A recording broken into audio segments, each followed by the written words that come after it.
Le sacré en politique. Il y a une citation de Frédéric Engels qui dit que devant la raison, le rationnel, rien de sacré. À partir de là, on peut définir le sacré et on peut en déduire les caractéristiques.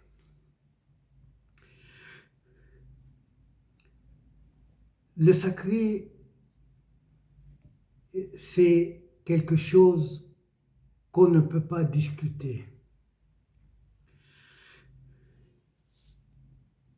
Et dans le sacré, il y a plusieurs caractéristiques qu'on peut tirer. Le sacré en politique, c'est-à-dire la domination, la responsabilité, la direction,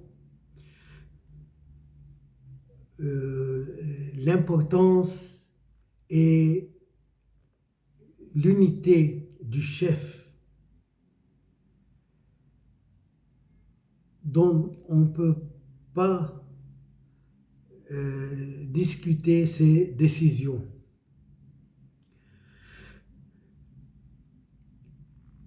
Le pouvoir vient d'un État laïque ou d'un État minuscule, d'un État religieux ou d'instituts religieux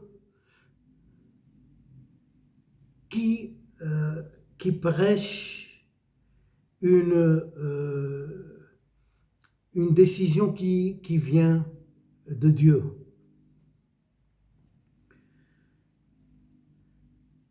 Qu'est-ce que le pouvoir, tout d'abord? Le pouvoir, selon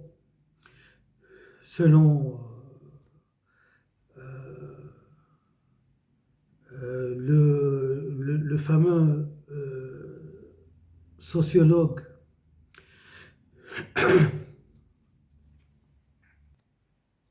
Max Weber, c'est l'autorité, l'ensemble de décisions qui émanent d'une volonté commune qui tend à accepter la monopolisation du pouvoir et des décisions d'un pouvoir central. Donc, il y a une acceptation de suivre une certaine démarche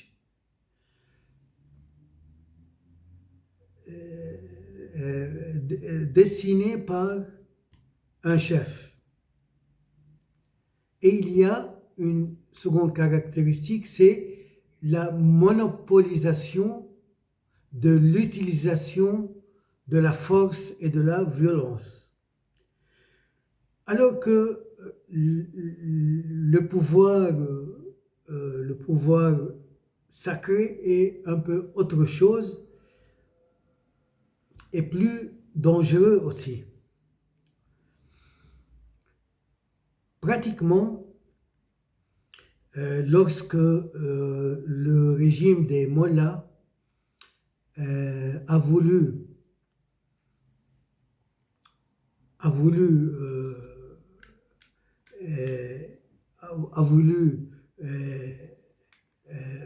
faire un pouvoir au Liban, faire instaurer un pouvoir au Liban qui sera plus tard, durant 40 ans, jusqu'à maintenant, qui sera semblable à celui instauré en Iran, c'est-à-dire le régime des mollahs, le grand ayatollah disait on veut un chef au Liban et partout ailleurs dans nos pays monopoles qui sera sacré. Donc que veut dire sacré et quelle est l'importance et quelles sont les caractéristiques du sacré dans ce régime politique et religieux. Donc c'est un régime politique et religieux en même temps. La première caractéristique, c'est que le sacré, en présence du sacré, donc on ne peut pas discuter ces décisions. C'est considéré comme céleste, comme des décisions célestes, et non pas, on ne peut pas discuter, mais aussi ces décisions sont les plus bonnes possibles. Ces décisions sont toujours les meilleures. Et on ne peut pas participer à faire ces décisions. Une autre caractéristique plus dangereuse aussi qu'on trouve dans le sacré et que j'ai observé durant ces années de guerre,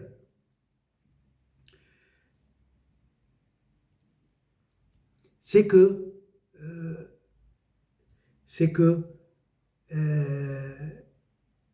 vivre dans un régime sacré politiquement, on est tellement borné, entre parenthèses, on est tellement aveugle et on est tellement têtu jusqu'au point où même nos défaites, nous les considérons comme des victoires. Lorsque l'ennemi nous bombarde et nous aurons des victimes par centaines, et d'autre part, on cause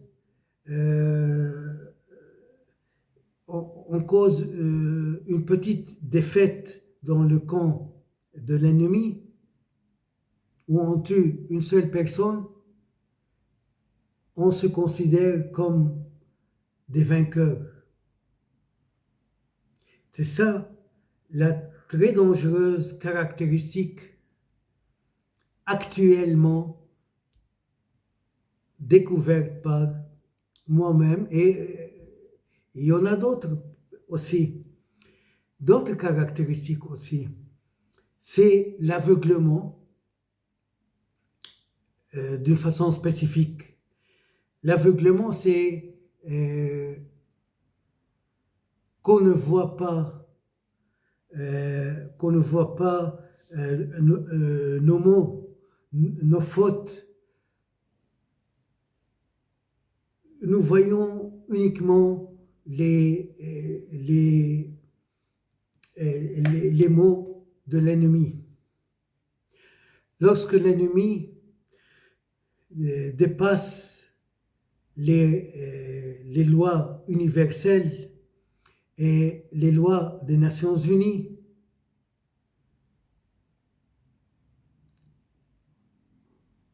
on le bannit. Mais au contraire, lorsque nous dépassons ces règles, nous bannissons nos actes.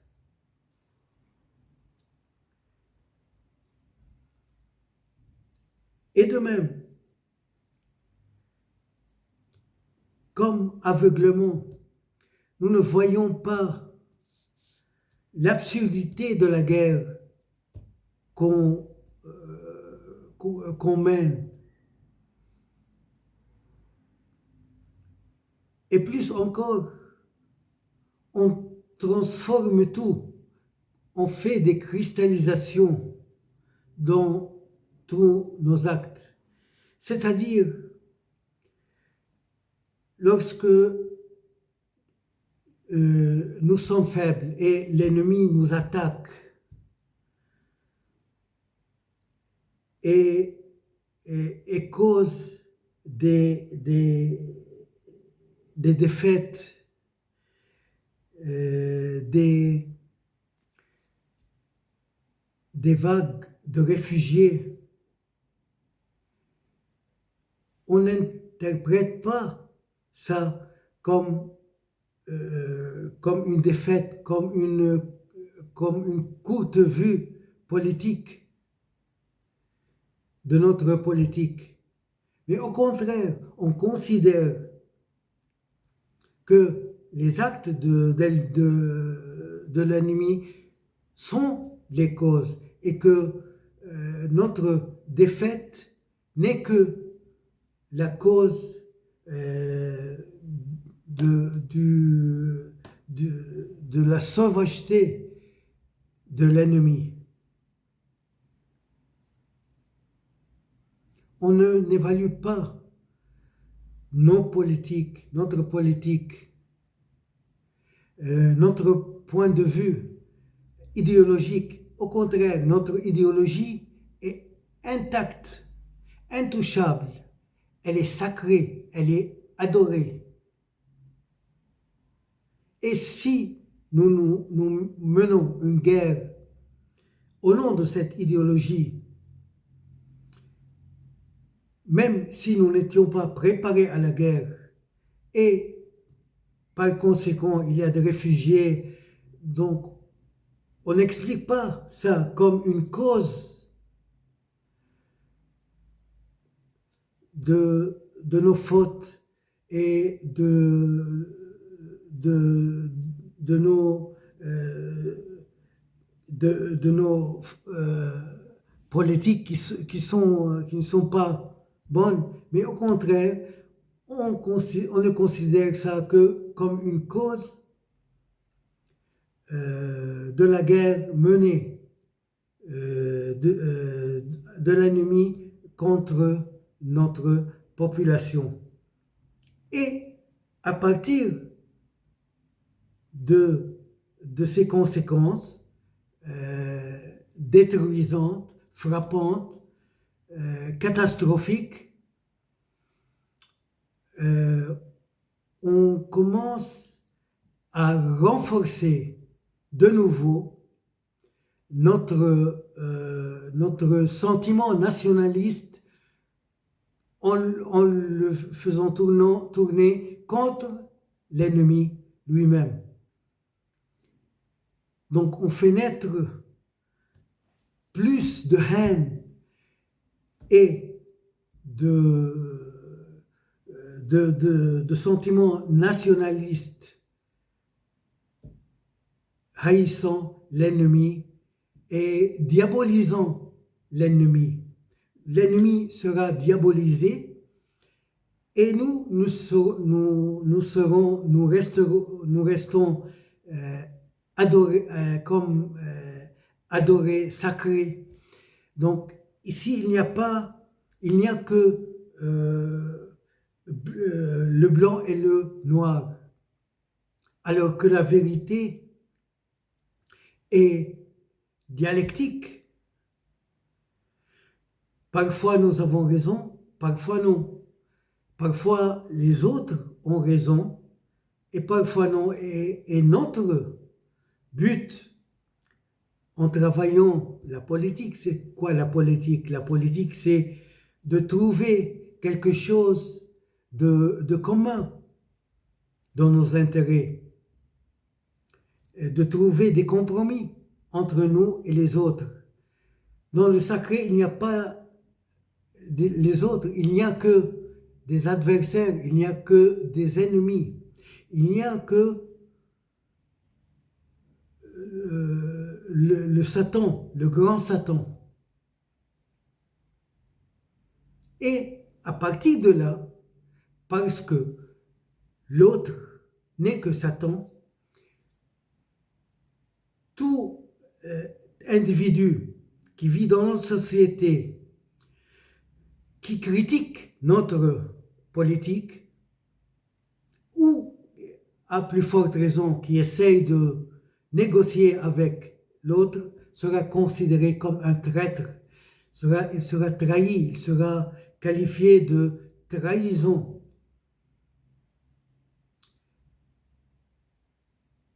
Il sera pendu, il sera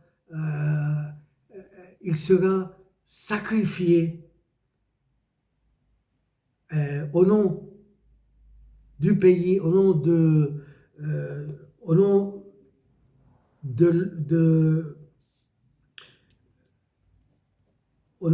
l'honnêteté du pays.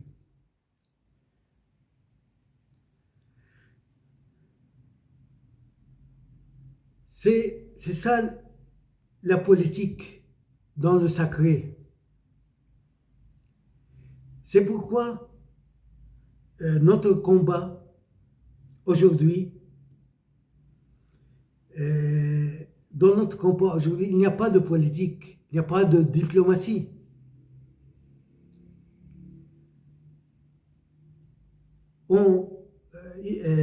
L'ennemi bombarde notre pays et notre pays bombarde l'ennemi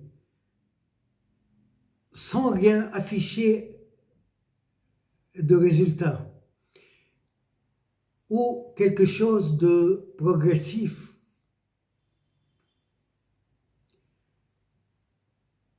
Et sans expliquer la vérité de notre combat. Pourquoi nous combattons l'ennemi si nous restons dans le même centre? Si nous n'expliquons pas notre but, notre vrai but, le sacré nous transforme en un moyen de combat pour d'autres politiques extérieures, étrangères, pour le bien des politiques du monopole. Pourquoi nous combattons l'ennemi? Si tu poses cette question à un individu, à un citoyen, il te dira parce qu'il est un ennemi. Et pourquoi? Parce qu'il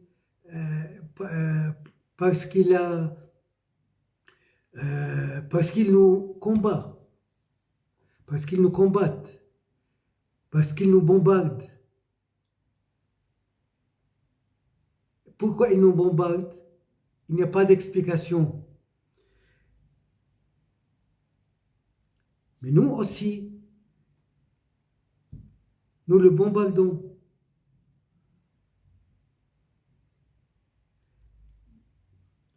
Donc,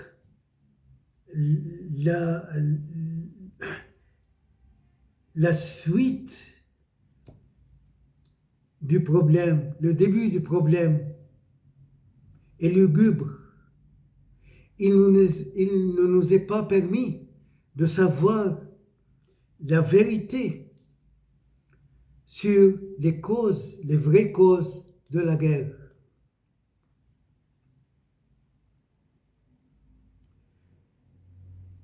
Nous combattons l'ennemi.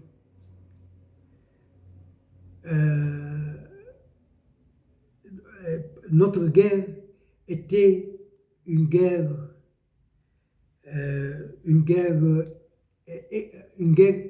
éclat. C'est une guerre éclat, c'est-à-dire une guerre surprise. qui n'étaient pas préparés, qui n'avaient pas de vraies causes. C'est parce que nous sommes des moyens de combat pour le monopole des mollahs, par exemple, ou d'autres pays. Comme avant-garde, nous sommes des pays comme avant-garde pour combattre, pour que le pays monopole, ce pays étranger, combat ce que nous considérons notre ennemi. Donc nous ne sommes que des moyens, que des boucliers humains